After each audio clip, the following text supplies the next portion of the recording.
19 साल की मनीषा एक प्ले स्कूल टीचर जो अपने सपने पूरा करना चाहती थी, लेकिन 11 अगस्त 2025 को जब वो अपने घर से निकली उसके बाद कभी वापस नहीं लौटी। हरियाणा के भिवानी डिस्ट्रिक्ट में रहने वाली मनीषा 11 अगस्त को स्कूल के बाद बीएससी नर्सिंग के एडमिशन के लिए एक कॉलेज गई थी, जिसके बाद उनका फोन बंद हो गया। फैमिली ने पुलिस को कंप्लेन दी, लेकिन पुलिस ने कहा किसी के साथ भाग गई होगी, 2 दिन में वापस आ जाएगी। लेकिन 2 दिन बाद 13 अगस्त को सिंघानी गांव के एक खेत में मिलती है मनीषा की मुर्दा बॉडी।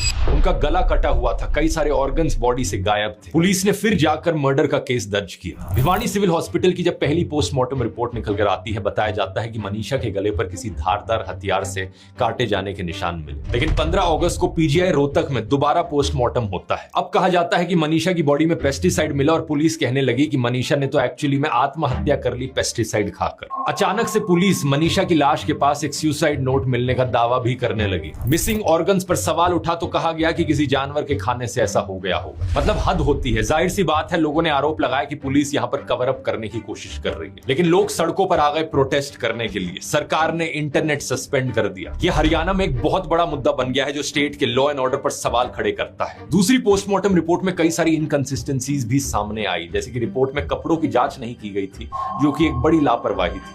पेस्टिसाइड से मौत पर मुंह में झाग, उल्टी या नाक से खून जैसी चीजें होती हैं, लेकिन रिपोर्ट में इन सब चीजों का जिक्र नहीं किया गया था। इसके अलावा मनीषा का फोन टूटा हुआ मिला था। अगर कोई आत्महत्या करना चाहेगा तो अपना फोन क्यों तोड़ेगा पहले? और ऑर्गन्स की अगर बात की जाए, अगर जानवरों ने ऑर्गन्स को खाया था तो मनीषा के कपड़े सही सलामत कैसे थे? 2 पोस्टमार्टम रिपोर्ट्स में इतने डिफरेंसेस के कारण अब फैमिली की रिक्वेस्ट पर दिल्ली एम्स में एक तीसरी बार पोस्टमार्टम हो रहा है। अब जांच सीबीआई को दे दी गई है, लेकिन मनीषा की फैमिली और हरियाणा की जनता अभी तक भी जस्टिस का इंतजार कर रहे हैं। सवाल यह है कि क्या इतने सारे पब्लिक प्रेशर के बाद मनीषा को जस्टिस मिल पाएगा, या ये केस भी बाकियों की तरह एक अनसॉल्व्ड मर्डर केस रह जाएगा?